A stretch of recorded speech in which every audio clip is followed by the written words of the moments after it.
This week on Jerusalem Dateline, we're up on the Golan Heights along Israel's border with Syria, where Israel is troubled by the ceasefire deal. And passions inflamed over Jerusalem's Temple Mount. Plus, a report from America's last frontier, Alaska, and how it's becoming a home for refugees. And a look at how Israeli doctors are saving lives in Africa, plus a heartwarming visit to Jerusalem's Western Wall.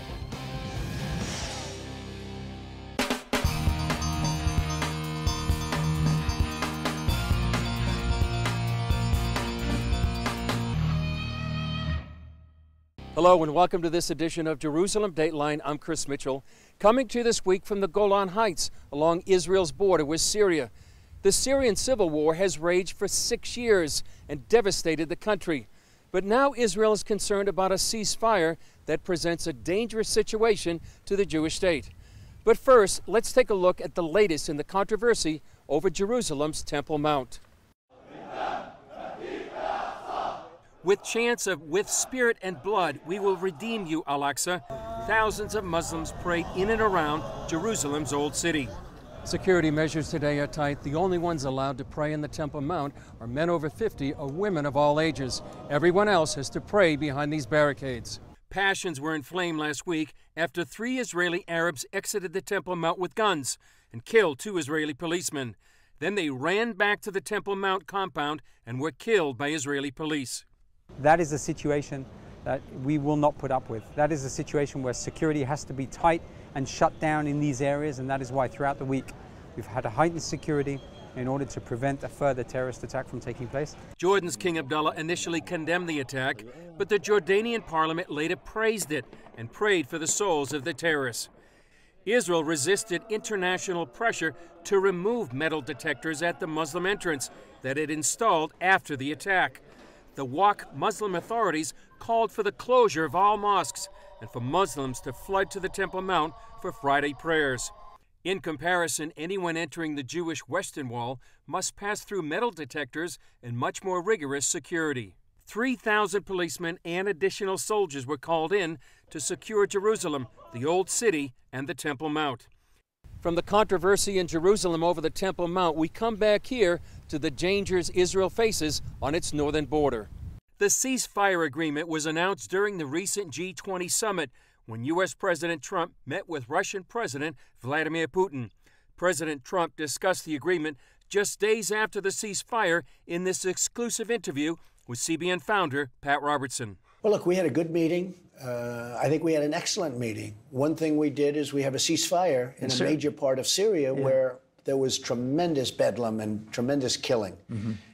And by the way, this is now 4 days. The ceasefire is held for 4 days. Those ceasefires haven't held at all. That's because President Putin and President Trump made the deal, and it's held. Now, I don't know what's going to happen. Maybe as we're speaking, they start shooting again. But this has held, unlike all of the other ceasefires that didn't mean anything. So that was a great thing that came out of that meeting. I'm standing on the Golan Heights, and behind me you can see the Israeli-Syrian border. All of the area behind me is covered by the ceasefire agreement. But according to reports, Israeli Prime Minister Benjamin Netanyahu doesn't share President Trump's optimism about the ceasefire agreement, and the main reason? Iran.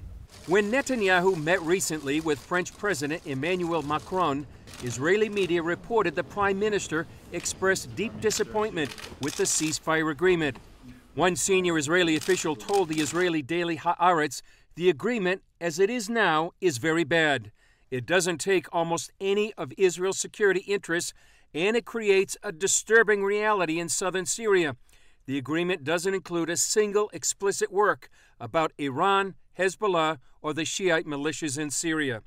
They also quoted Netanyahu as warning Macron Hezbollah's military buildup inside Lebanon poses a clear and present danger. I told him the seeds are being sown here for a very serious conflict between Israel and Lebanon, and the Lebanese government shouldn't take steps that would push such a conflict forward. That's why some are warning the next phase of the Syrian civil war might be the most dangerous of all. When Palestinian terrorists attack or kill Israelis, they and their families can receive what's called martyrs' payments from the Palestinian Authority. Some people call it pay for slay. The U.S. Senate just came one step closer to defunding the Palestinian Authority until they stop making those payments. Abigail Robertson has that story. It's bad enough for a parent to hear about the death of a child. It's even worse to learn the person who killed him was praised and rewarded by a government largely funded by U.S. taxpayer dollars. That happened to the parents of American student Taylor Force when a 21-year-old Palestinian man murdered Taylor while he was visiting Israel. No society should reward their children for being terrorists. U.S. Senator Lindsey Graham hopes to pressure the Palestinian Authority to stop their martyr payment policy by proposing a bill that would cut the almost $400 million in U.S. funding to the group. We have a duty to defend our citizens and not empower people who will kill them. Graham thinks there is no hope for a two-state solution in the Middle East if the Palestinian Authority continues to reward people for being terrorists.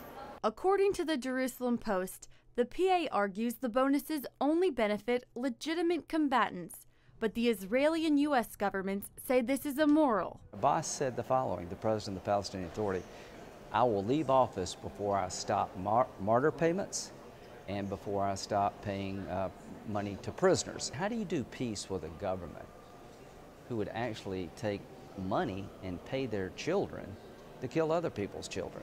The Senate committee reviewing the bill mostly agree this needs to end, but worry about unintended consequences to Israel's security if all funding is cut off. Many want to see changes added to ensure humanitarian aid is not affected and that this would not lead to the collapse of the PA. We're going to keep that aid flowing with one condition. The Secretary of State has to certify that the Palestinian government is changing their behavior. If he can't do that, we'll cut that money off. Graham says he's confident that after revisions are made to the bill, the Senate will see a vote on it this year with overwhelming support. Reporting from Capitol Hill, Abigail Robertson, CBN News.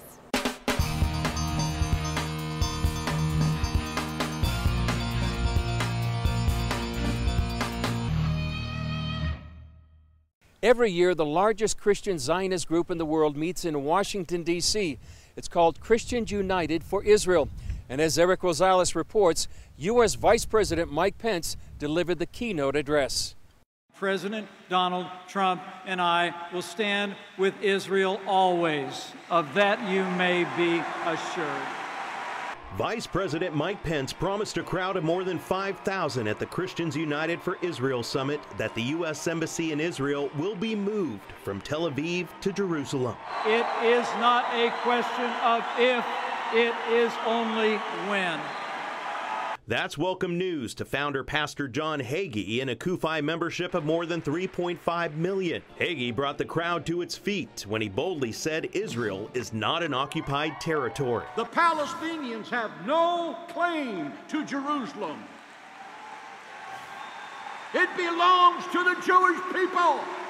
Many of those in attendance say it's not just about being politically correct, it's about being right with God and defending Israel. Many say that this summit allows them to be educated, to be able to go back home and defend Israel. Everybody's on the same page. Everybody's working toward the unity, and the scripture tells us to pray for the peace of Jerusalem. CBN's own Emily Jones highlighted the anti-Semitism taking place against Jews on college campuses. What is so disgusting is what was once reviled as blatant anti-Semitism is now called the new social justice movement, except this time there are no safe spaces for Jews. The vice president ended his speech by quoting Jeremiah 29:11 and then told the crowd that the best days of Israel are yet to come. Eric Rosales, CBN News, Washington. Coming up, from the Middle East to America's last frontier. Certainly a very different view from what people would think they would find in Anchorage, Alaska.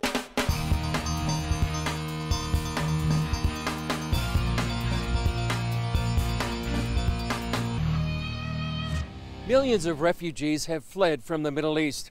While more and more countries are closing their doors to these refugees, America's last frontier wants the world to know its doors are open. Caitlin Burke brings us this story from Anchorage, Alaska. They flee persecution, poverty, and war. willing to live in dangerous refugee camps or cross oceans in overcrowded boats. The government implemented the ethnic cleansing policy and then forcefully displaced that population out of the country. The latest Global Trends report from the UN notes that in 2015 alone, violence drove some 65 million people from their homes. That's more than the entire population of France. Instead of developing better asylum systems that are hospitable, that recognize the hardship and the difficulties and the reasons for people to flee, barriers are erected. And the barriers need not be physical. Sometimes they are legislative barriers. Grandi recently reported that the space needed to provide these people homes far outweighs the amount made available by governments. When people only hear or consider statistics, it becomes easier to ignore a crisis. But behind these numbers are people and families, torn from their lives, their homes, and driven into exile. Here in Anchorage, Alaska, the city is working on new policies to help integrate the immigrants and refugees who resettle here. You can walk through any store, down any street, and not know how many different languages you just heard. It's a continual intercultural arena here, and for us that has given us certainly a very different view from what people would think they would find in Anchorage, Alaska. In 2016, the city won a grant to promote inclusiveness for immigrants and refugees. We really want to help try and figure out who we've got and how do we start working with businesses, with government, with the university to make sure that we're really giving them that opportunity to succeed. As part of that strategy, the Anchorage Community Land Trust is focused on revitalizing Mountain View, one of the country's most diverse neighborhoods. We have people from literally every corner of the earth in this one little small footprint. Every day it's this little experiment of people coming together to call this one place home. In its efforts to transform Mountain View, the Land Trust asks a lot of questions. It then takes action based on what it learns from residents. Mountain View was always seen as a last resort community, and we saw that in resident tenure. So people would stay on average 0 to 2 years.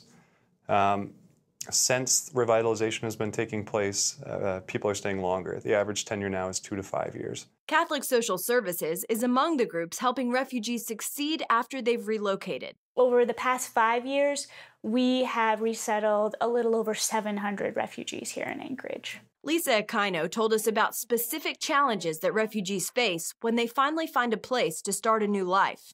On average, a refugee that's resettling in the United States has been displaced from their home for, I think, 17 years. So imagine that. I mean, they haven't been able to have a home where they could live, where they could safely send their child to school, where they could have a job and save money for a very long time before they've come here. CSS then works with refugees on making the transition to Alaska by helping with language, job skills, and surviving the harsh climate. Hari Coughley resettled here in 2009.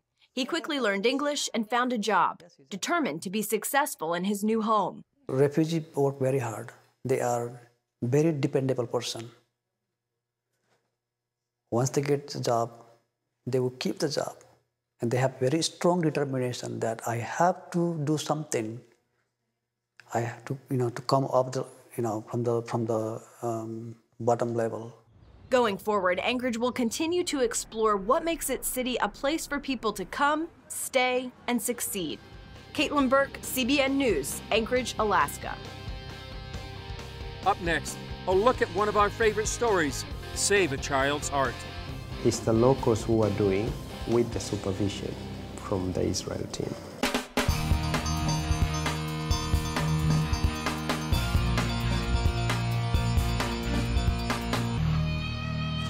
The relationship between Israel and African nations is getting stronger and stronger. Just a couple of weeks ago, a team from Save a Child's Heart performed life-saving surgeries in Ethiopia. A similar team went to Tanzania last year, and CBN's Middle East correspondent Julie Stahl was there. Dar es Salaam is the largest city in the East African country of Tanzania. This is the Cardiac Institute at the Muhimbili Hospital in Dar es Salaam. Tanzania has 50 million people, yet it's the only place in the entire country that performs heart surgeries. Last year, the Jakaya Kikwete Cardiac Institute saw 25,000 patients and performed 270 surgeries. That's not nearly enough. Help is needed, and the Israeli organization Save a Child's Heart is answering the call by partnering with the Muhimbili Hospital. At the Wolfson Medical Center, doctors give their time to save a child's heart. Over the years, they've saved the lives of more than 4,000 babies and children from Africa, South America, Asia, and the Middle East. And there's more. For us, just bringing children to Israel, it's nice, it's important, but it's not as good as treating them here at home. Cardiologist Dr. Sagi Asa is one of 35 doctors and other staff who brought their talent and care to Dar es Salaam for a week-long mission. For the healing process of a child, it is as important as the surgery itself. To be in your environment, treated by your physicians, speaking your language. They performed 12 surgeries, 21 other procedures, and screened 125 children for heart issues. That number included 7-month-old Whitney. She needed surgery to separate the blood vessels to her heart. CBN News received a rare opportunity to document the surgery performed by the team of Israeli and Tanzanian doctors. And if not treated at the first year of life, that might be irreversible. And this patient would grow up and die miserably at the age of about 20 or so. Whitney's mom, Lydia Ahilanai, said she knew her daughter's case was uncommon. I was very scared, and then I asked, have you ever did an operation like that to the other kids apart from this? They said no. But at Israel, we used to do it. So they are going to be successful. And that means that she would be able to live like a normal life expectancy, have children, be like a normal child. But the work of Save a Child's Heart doesn't stop there. It's not the volume which counts here, it's that capacity building. And that's why you see the operations are complicated, but it's the locals who are doing with the supervision from the Israel team. Professor Mohammed Janabi, director of the Cardiac Institute, knows it's an uphill task. Because these operations, by our own, nobody could have tried to touch those kids.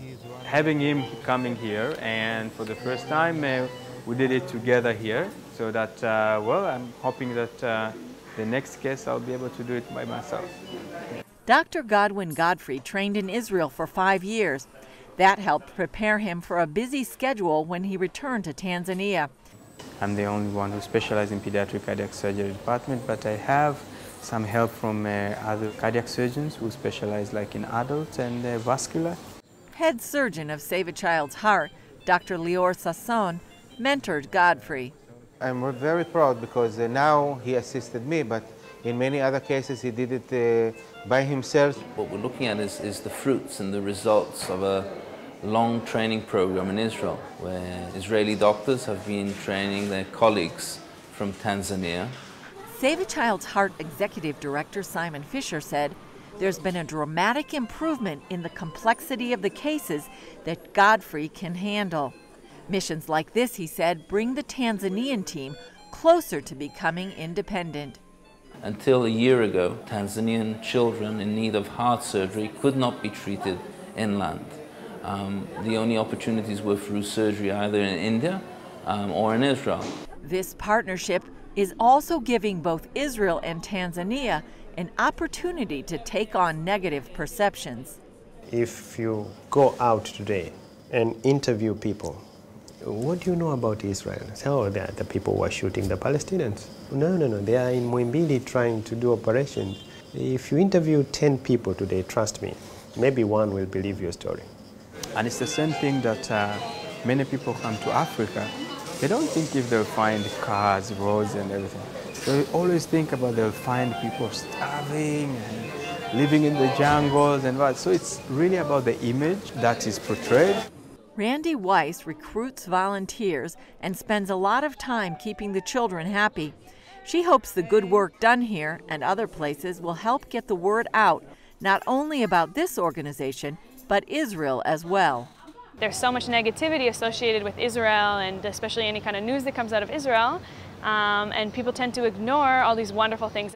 Missions like these can help tip the scales. But I can guarantee you that their image of Israel changed after their child or their children received surgery.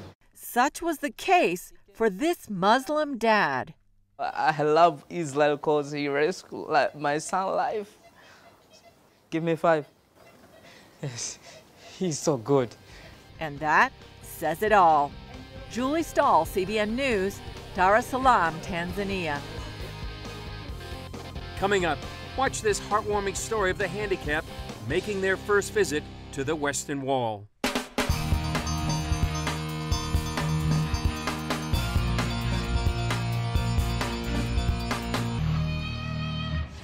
Each day, thousands of people go to the Western Wall to pray, but for the handicapped, it can be difficult to place their hand on the wall or put a prayer in its cracks.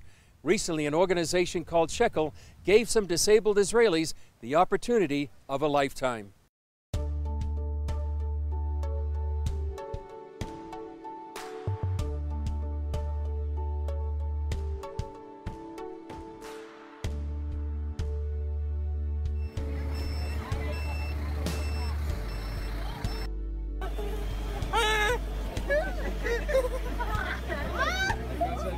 The kotel is often considered a basic cultural right of every Israeli.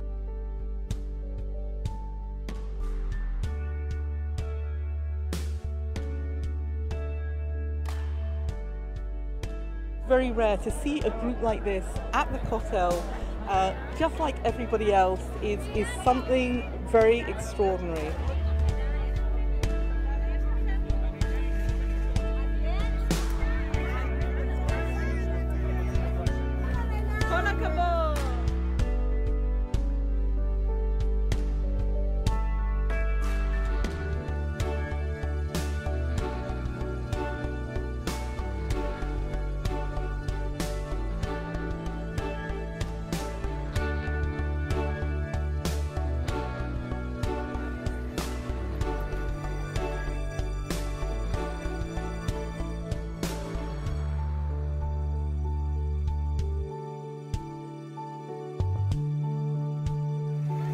It was absolutely amazing, and it's just something that they never get to do, and it was just so special to be able to be here with my patients.